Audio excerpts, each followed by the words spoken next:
C'était une première sortie médiatique remarquable pour le ministre Teddy Luamba, patron des ressources hydrauliques et électricité, jeudi 18 juillet 2024 dans la soirée.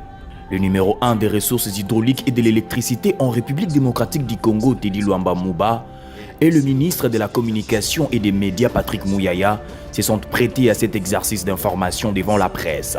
Au menu, les priorités du gouvernement en matière d'eau et d'électricité en République démocratique du Congo.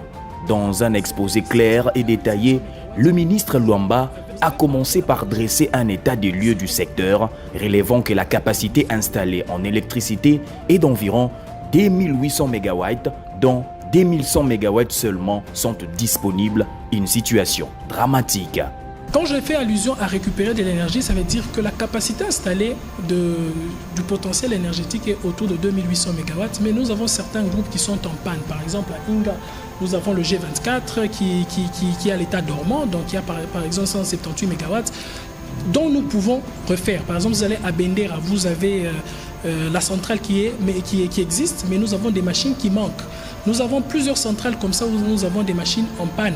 À Zongo 1, nous avons des machines en panne. C'est-à-dire que si nous récupérons déjà, c'est-à-dire que nous réhabilitons ces machines-là, c'est de l'énergie récupérée. Il a également mis en évidence des lacunes en matière de planification et a détaillé les outils de travail que son ministère est en train de mettre en place, notamment la politique sectorielle, un plan énergétique, une feuille de route et des réformes du cadre légal. J'ai évoqué ici que les dispositions de la loi aujourd'hui ont génèrent une situation de conflit. Nous avons deux sortes de conflits. D'abord, le retard en préparation. C'est-à-dire, généralement, quand on veut nous apporter de financement, nous avons un sérieux problème, c'est qu'on n'a pas de sites préparés.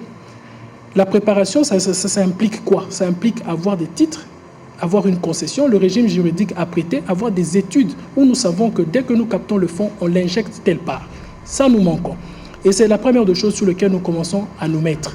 Le titre, c'est la concession, l'autorisation qui vous permet d'exploiter un site, d'ériger une centrale, de déployer des infrastructures d'électricité. C'est la base de tout. Alors, c'est le détenteur du titre qui peut construire cette centrale-là.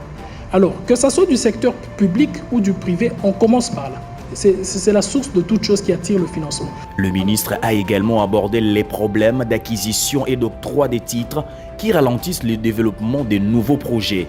Pour y remédier, il a annoncé un plan agressif visant à développer 9 sites supplémentaires pour produire 2500 MW. Si nous avons des délais d'attribution des titres, par exemple, qui traînent plus que l'exécution, c'est un problème. Et là, nous avons déjà commencé à travailler là-dessus pour qu'il y ait des réformes substantielles. Avoir des procédures applicables aux urgences et aux conditions. Le secteur d'électricité, on a dit, la promotion du secteur d'électricité dans l'article 89 sur la loi sur l'électricité, et c'est le rôle du gouvernement réuni en conseil de ministres. C'est-à-dire c'est pratiquement le gouvernement qui décidera de quelle politique appliquer. Et la politique que nous voulons appliquer pour ce climat des affaires, c'est d'abord l'attribution de titres qui doit être dans un délai court. Concernant les secteurs de l'eau, le ministre a indiqué qu'il y a actuellement 1,3 million de mètres cubes disponibles alors que les besoins sont de 3,5 millions de mètres cubes par jour.